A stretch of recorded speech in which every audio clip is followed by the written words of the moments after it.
Okay, so today we're talking about using time management techniques to accomplish your goals. And just to review, we've discussed the importance of clarity in setting your goals.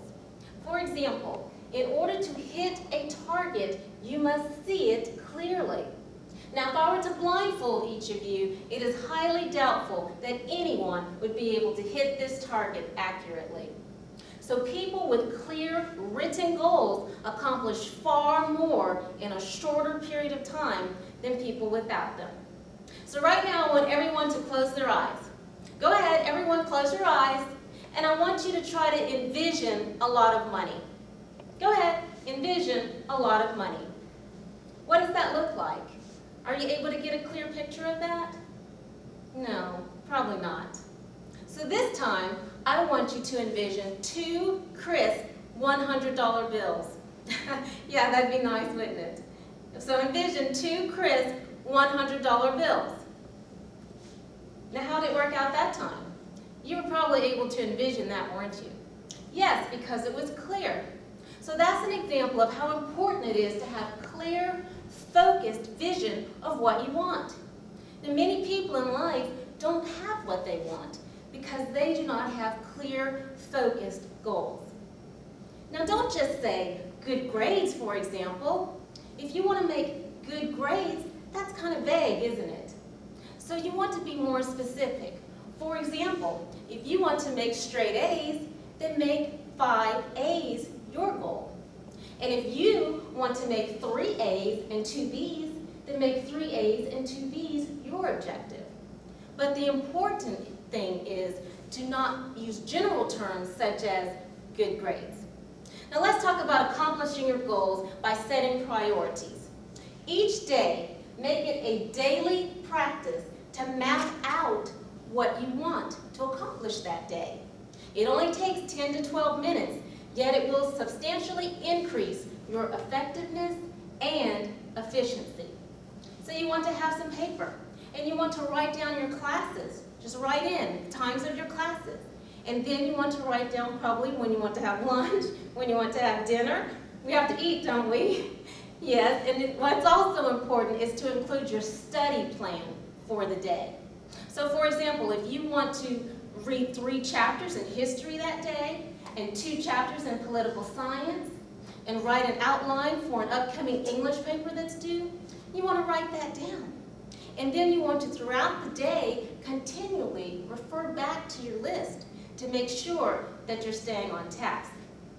So if you've started your day, you've made your list, you've gone to your classes, and now you're back in your dorm room, and the phone rings. And it's your friend saying, hey, a group of us are going out to the movies tonight. Would you like to come with us? What do you think the first thing you should do is? That's right. You get out your list. You look at your list and you see, well, did I read my 3 chapters in history? Did I read my 2 chapters in political science? Did I do my English outline? And if your answer is no, then what do you think that you should tell your friend on the phone? That's right. I have to study.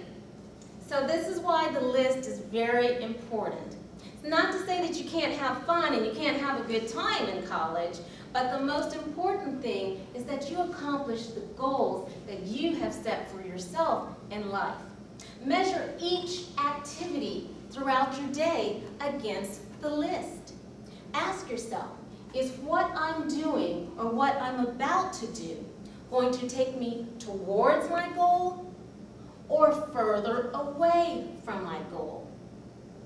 I'll tell you a story from when I was in law school.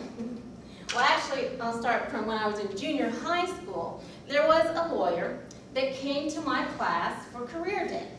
And one of the things that she said that stood out to me, was my takeaway from that day, was that there is a lot of reading in law school. She talked about how big and fat the books were, how heavy the books were, and how she spent all her time reading.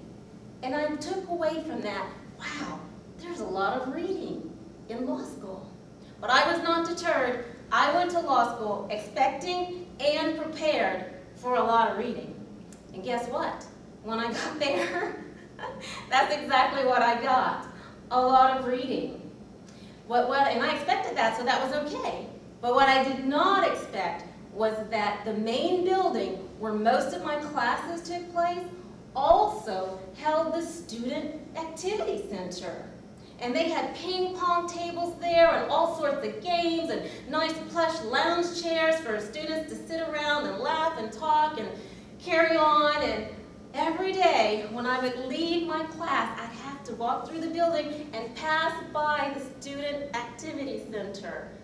And every day I was wanting to go over there because it looked like it was so much fun. But at the same time, I knew that I had to study. I had to do all this reading.